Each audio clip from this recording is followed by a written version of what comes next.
Olá, irmãos, sejam bem-vindos mais um dia à nossa leitura bíblica. Novamente, né? Peço perdão porque ontem a gente não conseguiu fazer. Quem tá no nosso grupo no WhatsApp eu avisei lá. E hoje, quinta-feira, então, para honra e glória do Senhor, estamos aqui para continuar nossa leitura de Deuteronômio, tá bom? Então, já separa a sua Bíblia aí. Hoje a gente vai ler a partir do capítulo 15. Vamos ver o que a gente consegue ler em 30 minutinhos ou um pouquinho menos. E é isso, vamos orar então. Senhor Deus, Pai amado e querido, te damos graças, te louvamos, Senhor, e te engrandecemos por mais um dia que estamos aqui reunidos em Teu nome, na Tua presença santa, para ler a Tua palavra, conhecer mais de Ti. Fala aos nossos corações, nos capacita, nos dá entendimento, nos revela, Senhor, e usa-nos, Pai, como Tua boca nessa terra, para pregar o Teu evangelho, para cumprir, Senhor, o ID. Em nome de Jesus, e que estejamos aqui, Senhor, sustentados pela Tua graça, até que o Senhor venha. Toma cada família aqui presente, aqui representada em Tuas mãos. Toma, Senhor, as necessidades dos Teus filhos. Pai, em nome de Jesus, que o Teu Espírito se faça presente em suas casas nesse momento. Em nome de Jesus, traz respostas, Pai, para nós na noite de hoje. Em nome de Jesus. Amém. Amém, irmãos. Então, sem muitas delongas, espero que vocês estejam acompanhando os outros dias a nossa leitura e que possamos estar juntos aqui no mesmo raciocínio, né? Então, lemos até o capítulo 14 na nossa última leitura, que foi terça-feira, né? Falamos ali dos animais limpos e imundos, falamos um pouco, né? Ou até nós observamos num capítulo anterior e depois conseguimos, né, retificar a respeito de quais animais que antes, mesmo considerados ainda impuros, eles poderiam consumir, e vimos os que não poderiam mesmo consumir, que dentre eles está o porco, por exemplo, né? Até hoje o judeu não come porco.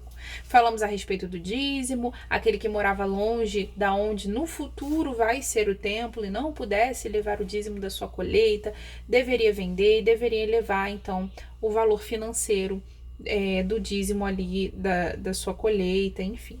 Então vamos continuar no capítulo 15. O ano do perdão, né? Falamos sobre isso, já lemos algumas coisas lá no final de Êxodo e Levítico. Muito disso aqui a gente está vendo Moisés recapitulando com o povo, tá bom? Capítulo 15. Ao fim de cada 7 anos, as dívidas deverão ser perdoadas. Essa prática deverá ser feita assim: todo credor que emprestou ao seu próximo alguma coisa perdoará o empréstimo. Não exigirá nada do seu próximo ou do seu irmão, uma vez proclamado o ano do Senhor para perdão das dívidas. Do estrangeiro poderá exigir pagamento, mas o que tiver em poder do teu irmão e da tua irmã mas o que tiveres em poder de teu irmão, a tua mão o quitará.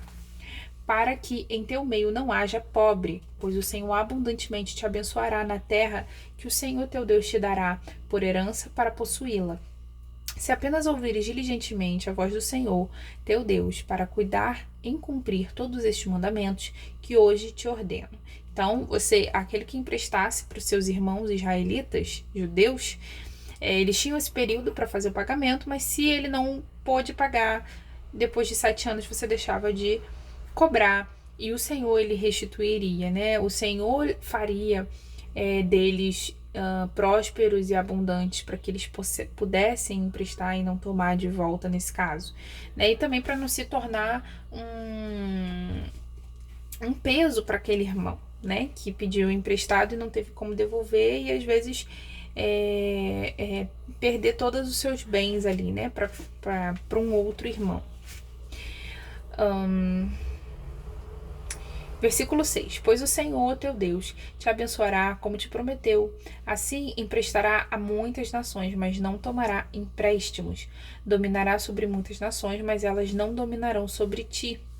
Quando no meio de ti houver algum pobre entre teus irmãos, em qualquer das tuas cidades, na terra que o Senhor teu Deus te dá, não endurecerá teu coração, nem fechará tua mão a teu irmão pobre. Antes, lhe abrirá de todo a tua mão e livremente lhe emprestará o bastante para a sua necessidade. Guarda-te que não haja pensamento ímpio no teu coração e venha dizer: aproxima-se o 7º ano, o ano do perdão das dívidas, e que e que o teu olho não seja maligno para com teu irmão, pobre, não lhe dando nada, e que ele clame contra ti ao Senhor e haja pecado em ti. Ou seja, você deixar de emprestar no sentido de. Deixa eu botar aqui no silencioso. Você deixar de emprestar pensando o que está muito próximo do ano do perdão e você não vai receber. O Senhor está falando que, inclusive, o pobre, aquele que tivesse mais prosperidade, deveria sim emprestar e suprir a necessidade daquele irmão, né? O suficiente para suprir as suas necessidades, né? Então, a gente vê aqui que o Senhor, eles tinham permissão, alguns iam prosperar mais do que outros, né? A gente pode transferir isso hoje para a nossa sociedade, mas deveria ter esse pensamento de suprir a necessidade daquele que não houvesse prosperado, daquele que não tivesse as mesmas posses, enfim, tá? E não deveria também reter, pensando, né, que esse tempo de perdão estava se aproximando e ele não ia receber, nada disso. O próprio Senhor sonda os corações e sondaria esse tipo de pensamento, né?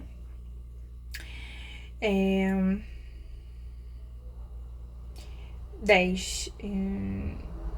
De pecado em ti. Versículo 10, então, livremente lhe dará, não seja maligno o teu coração quando lhe der, pois por isso te abençoará o Senhor teu Deus em toda a tua obra e em tudo que puser a mão. Nunca deixará de haver pobres na terra, portanto eu te ordeno, livremente abrirá tua mão para o teu irmão, para o teu necessitado e para o teu pobre na sua terra. A libertação dos escravos, né? Versículo 12. Quando teu irmão hebreu ou irmã hebreia se vender a ti, 6 anos te servirá, mas no 7º ano lhe dará a liberdade. E quando lhe der a liberdade, não despedirá de mãos vazias. Liberalmente lhe fornecerá do teu rebanho, da tua eira e do teu lagar, daquilo com que o Senhor teu Deus te tiver abençoado, lhe dará. Lembra-te de que foste servo na terra do Egito e que o Senhor teu Deus te resgatou. É por isso que te ordeno hoje este mandamento. Se, porém, ele te disser, não quero deixar-te, porque ama a ti e a tua família e se sente bem contigo, então pegará um furador e lhe furará a orelha contra a porta e será para sempre teu escravo. Procederá do mesmo modo com a tua escrava. Não seja difícil para ti ter de libertá-lo, pois 6 anos te serviu pela metade do que se paga a um assalariado. Assim o Senhor teu Deus te abençoará em tudo que fizer. Então, nós já falamos sobre isso também. Eu só estou tentando lembrar algumas coisas, porque tem pessoas que chegaram novas, né? Estão com a gente há menos tempo e perderam, mas assim, nós já lemos ele falando a respeito dessa questão do escravo judeu, do escravo se for estrangeiro, e nos parece, né, no nosso contexto atual, em que vivemos, que então o Senhor permitia ter escravos, né, é uma coisa um pouco estranha, mas nós precisamos entender que pros costumes, para a cultura daquele tempo, daquele lugar, era algo comum. A Bíblia não vem para tentar desmistificar isso, né, a palavra do Senhor naquele tempo, mas a lei, né, dos escravos judeus, dos escravos, que eram escravos para os judeus, ela era muito mais branda, né, era muito mais dócil, digamos assim, do que os escravos de outras nações, né. A gente vê aqui, inclusive, que ele deveria ter um tempo de serviço, não era eterno. Ele deveria ter algum pagamento por isso, né? Mesmo que fosse bem menos do que um trabalhador assalariado, né? A gente vê isso. E falamos também sobre o escravo da orelha furada, né? Que é o que hoje nós temos como um tipo, né, de Cristo. Nós somos como escravos da orelha furada, né? Que decidimos ficar com o nosso Senhor. E ele não nos trata como escravos, ele nos trata como filhos, mas nós somos servos de Jesus Cristo pelo que ele fez por nós na cruz. Amém, então. Versículo 19. O primogênito dos animais. Todo primogênito macho que nascer das tuas vacas e das tuas ovelhas consagrará ao Senhor teu Deus. Com o primogênito da vaca não trabalhará, nem tosqueará o primogênito das ovelhas. Perante o Senhor teu Deus os comerá de ano em ano, no lugar que o Senhor escolher, tu e a tua família. Se, porém, tiver qualquer defeito, se for coxo, cego, ou tiver qualquer outra deformidade, não oferecerá em sacrifício ao Senhor teu Deus. Nas tuas cidades o comerá o imundo, e o limpo igualmente o comerão, como se come a corça ou o veado. Não comerá, porém, o sangue, sobre a terra o derramará como água. Então, os animais mais velhos, primogênitos, né, que eram oferecidos ao Senhor e tinham que estar perfeitos. Se houvesse algum defeito, mesmo sendo mais velho, primogênito, não deveria ser oferecido ao Senhor, mas era autorizado que eles comessem e se alimentassem desses animais. Capítulo 16. A Páscoa. Guarda o mês de Abibe e celebra a Páscoa ao Senhor teu Deus, porque no mês de Abibe ele te tirou do Egito de noite. Sacrificará ao Senhor teu Deus como oferta de Páscoa ovelhas e vacas no lugar que o Senhor escolher para lhe fazer habitar o seu nome, no templo, né? Lá no futuro será no templo de Salomão. Nela não comerá pão levedado, 7 dias nela comerá pães sem fermento, pão de aflição, porque apressadamente saíste do Egito, para que te lembres todos os dias da tua vida no dia da tua saída do Egito. Fermento não se achará contigo durante 7 dias em todo o teu território. Também da vítima que matar à tarde do primeiro dia, nada ficará para a manhã seguinte. Não poderás sacrificar a Páscoa em nenhuma das tuas cidades que te dá o Senhor teu Deus, senão no lugar que o Senhor teu Deus escolher para fazer habitar o seu nome. Ali sacrificará a Páscoa à tarde, ao pôr do sol, hora da tua saída do Egito. Então, por isso, todo judeu peregrinava para Jerusalém na época da Páscoa, tá? Porque esses sacrifícios e essa comemoração deveria ser feita em Jerusalém, né? Que é onde vai ser o templo, esse lugar que o Senhor escolheu para habitar, né? No futuro. Versículo 7. Assará a carne do animal e a comerá no lugar que o Senhor teu Deus escolher. Então, na manhã seguinte, voltará às tuas tendas. Durante 6 dias comerá pães sem fermento, e no 7º dia haverá solenidade ao Senhor teu Deus. Nenhum trabalho fará. A festa das semanas. Versículo 9. Contará 7 semanas, no dia em que começares a colheita. Deixa eu virar minha página. Começará a contar as 7 semanas. Celebrará então a festa das semanas ao Senhor, teu Deus, com ofertas voluntárias da tua mão, que dará segundo as bênçãos que o Senhor teu Deus te tiver concedido. Te alegrará perante o Senhor, teu Deus, tu, teu filho, tua filha, teu servo, tua serva, o levita que está na tua cidade, o estrangeiro, o órfão, a viúva, que vivem contigo no lugar que o Senhor teu Deus escolher para lhe fazer habitar seu nome. Lembra-te de que foste escravo no Egito e cumpre fielmente esses estatutos. Então, essa festa, né, das semanas, ali no início da semeadura, haveria, então, essa festa e no início da colheita, né, eu falei errado. E todos que tiverem nas terras de Israel vão comemorar também, né? A festa dos tabernáculos. Versículo 13. Celebrará a festa dos tabernáculos durante 7 dias, quando houver recolhido os produtos da eira e do tanque de prensar uvas. Tu te alegrará na festa, tu, teu filho, tua filha, teu escravo, tua escrava, o levita, o estrangeiro, o órfão e a viúva que habitam em tua cidade. Durante 7 dias celebrará a festa ao Senhor, teu Deus, no lugar que o Senhor escolher, pois o Senhor teu Deus há de abençoar-te em toda a tua colheita e em toda a obra das tuas mãos, e a tua alegria será completa. 3 vezes no ano todos os teus homens aparecerão perante o Senhor, teu Deus, no lugar que escolher, na festa dos pães sem fermento, na festa das semanas e na festa dos tabernáculos, lá no templo. Ninguém aparecerá de mãos vazias perante o Senhor.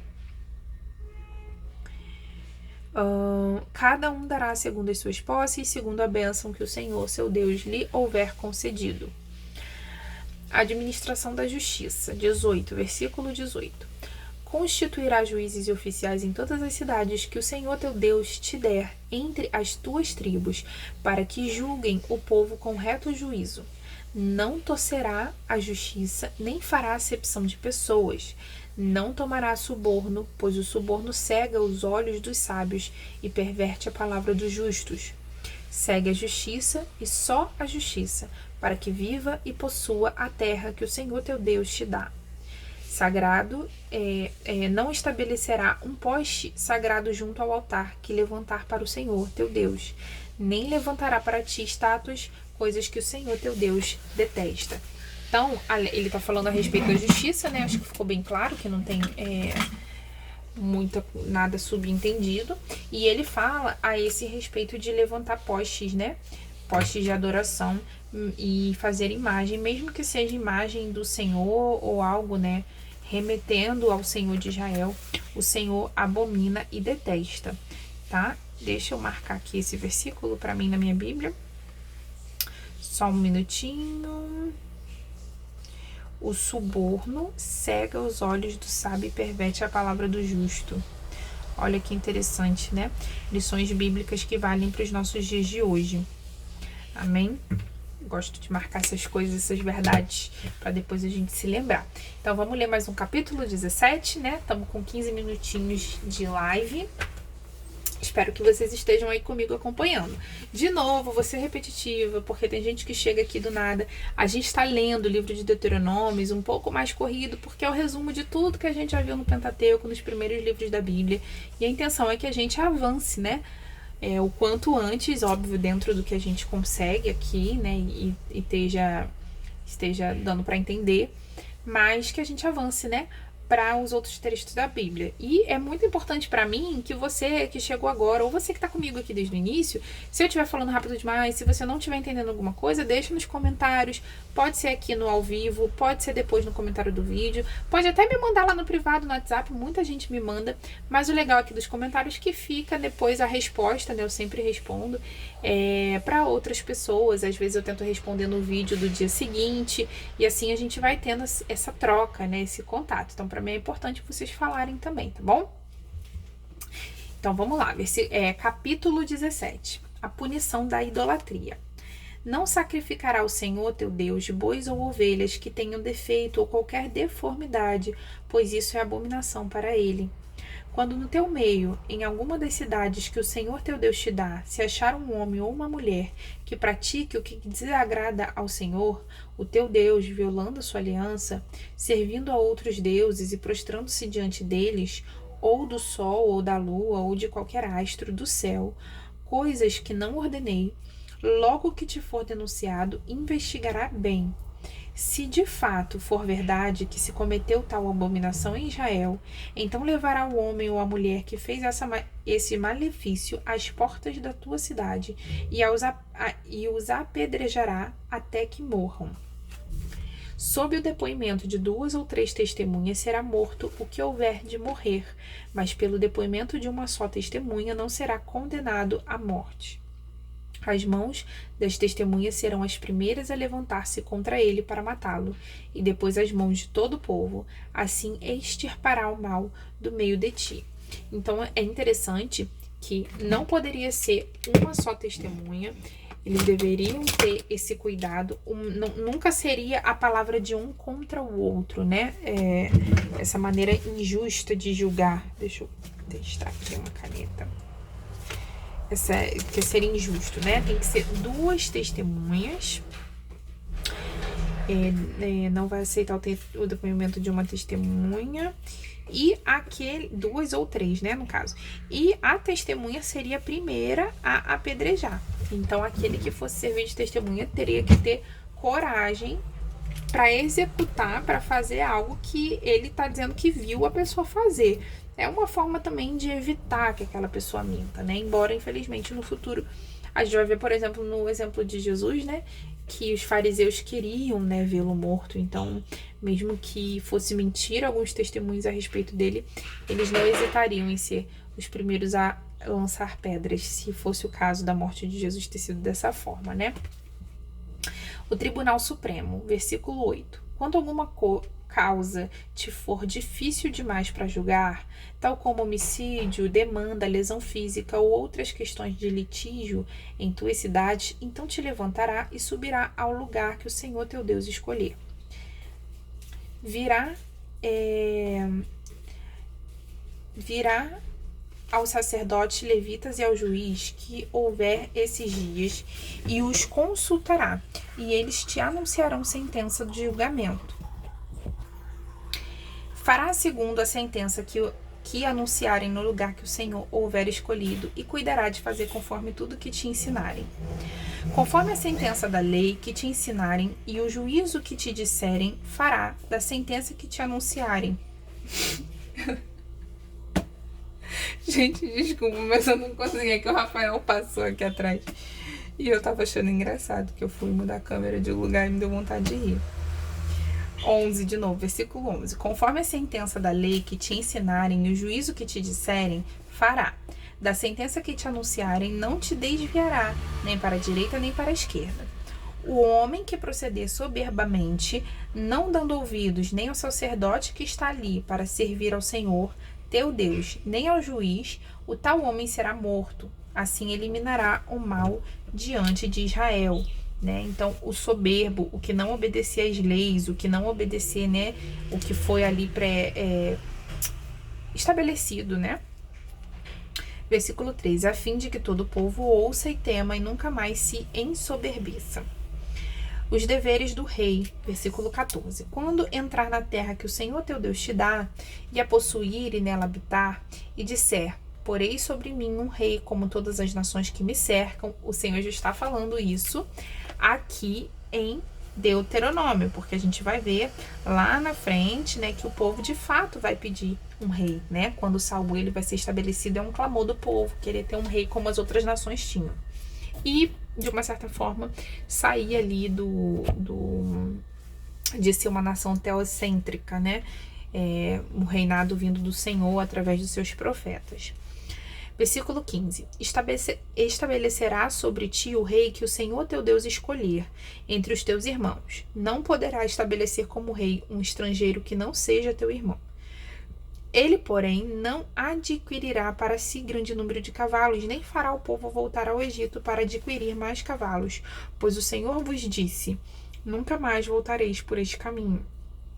Tampouco adquirirá para si mulheres em grande número, para que o seu coração não se desvie, não acumulará para si grande quantidade de prata e ouro. Olha que interessante. Vemos aqui o Senhor premeditando o que acontece com Salomão lá na frente. Qual foi um dos maiores erros de Salomão? Ter muitas esposas, né? Ele tinha esposas de todas as nações estrangeiras possíveis. Ele foi um rei muito diplomático. O casamento naquele tempo de Salomão, que a gente vai ver lá na frente, ele tinha esse teor de uma aliança diplomática com outras nações. E é isso que Salomão vai fazendo, por isso que ele conquista, né, a paz em Israel. Ele é um rei que não passa por guerras, por batalhas, né? E, enfim, por isso, né, tendo muitas esposas estrangeiras, cada uma com a sua religião, com seus deuses, chega um dado momento que elas começam a pressionar, né, para que elas tenham seu local de adoração, de culto, enfim, e assim ele vai cedendo. E aí, como diz aqui o versículo 17, né, seu coração se desviou do Senhor, né? Ele foi contaminado pelas suas esposas.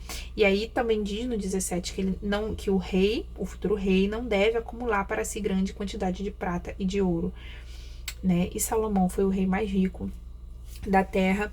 Cremos que, óbvio, o Senhor prospera, mas talvez com a sua riqueza ele deixou de fazer ali algo que o Senhor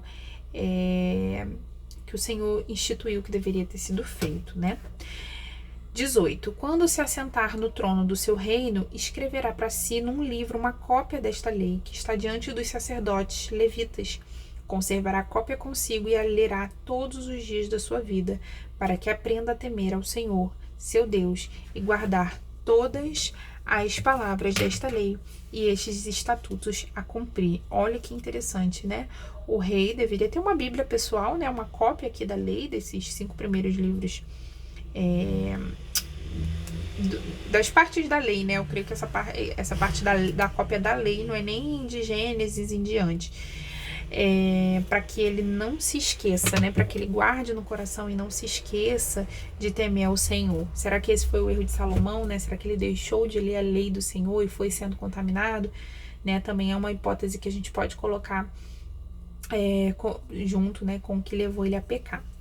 Versículo 20, isso fará para que o seu coração não se eleve sobre os seus irmãos e não se aparte do mandamento, nem para a direita e nem para a esquerda, de sorte que prolongue os dias no seu reino, ele e seus filhos no meio de Israel. Amém? Então, a gente termina hoje por aqui, no capítulo 17, e amanhã, se Deus permitir, a gente continua o 18 e o 19. Tá bom? Fica com Deus, meus irmãos. Muito obrigada por você que esteve aqui presente. Muito obrigada pela compreensão de vocês quando eu não posso estar. E é isso. Então, a gente se vê no nosso próximo vídeo. Fiquem com Deus. Uma boa noite. A paz do Senhor.